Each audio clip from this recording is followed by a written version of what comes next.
Hello and welcome to John Kay's Bookshop here in Edinburgh. A sombre impetus for today's video. I wanted to use it to pay tribute to Helen Vendler, who sadly passed away yesterday. If you're not familiar with the name, Helen Vendler was a great American literary critic who specialised in poetry criticism.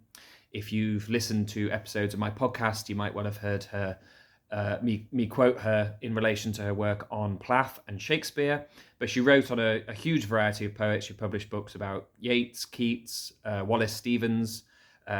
Wallace Stevens, I confess, has never really done much for me, but reading Helen Vendler write about Wallace Stevens certainly has, and perhaps that's one measure of a great critic. She also wrote about Seamus Heaney, and she wrote a spectacular book on Shakespeare's sonnets called The Art of Shakespeare's Sonnets, which I highly recommend if you're into Shakespeare and you haven't read it before. So as tribute to Helen Vendler, I thought I'd read you something that she wrote about Plath. This appears in a book by Vendler which came out in 2010 called Last Looks, Last Books, a study of the different ways poets have confronted imminent death. So it's not just about Plath, it has chapters on poets like Wallace Stevens, Elizabeth Bishop, James Merrill, Robert Lowell, and maybe a few others that I'm forgetting. But this is in the Plath chapter, and it's looking at the poem Ariel. It seems weirdly appropriate to be talking about Ariel on a day in which a blood-soaked horse has been running rampage through London.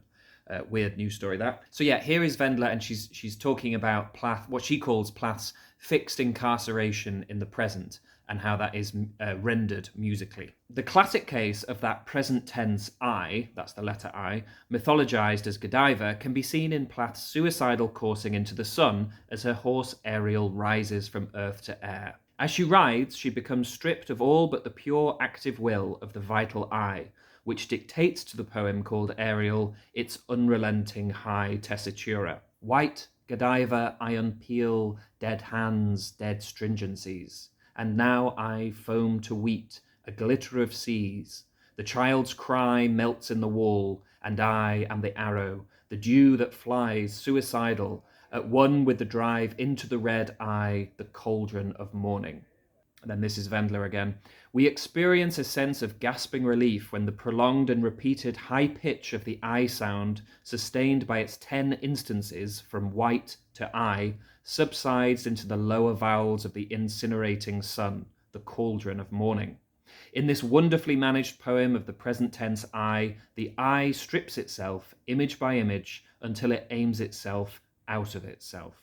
I think that's absolutely brilliant. That's what you get when a great critic addresses a great poet, and they are able to illustrate something that your ear might have caught, your ear might have heard, but your mind hasn't quite processed. You really do come away from a passage like that with new eyes when you're looking at a poet like Plath. I think Plath does something similar in other poems like Hardcastle Crags, which mentions a racket of echoes, but also the sounds of the poem then perform a racket of echoes. I talked about this a little bit on my podcast. Anyway, that's it really. I just wanted to share that, and if that sort of criticism excites you the way it excites me, then and you've never read her before, then I highly recommend the books of Helen Vendler.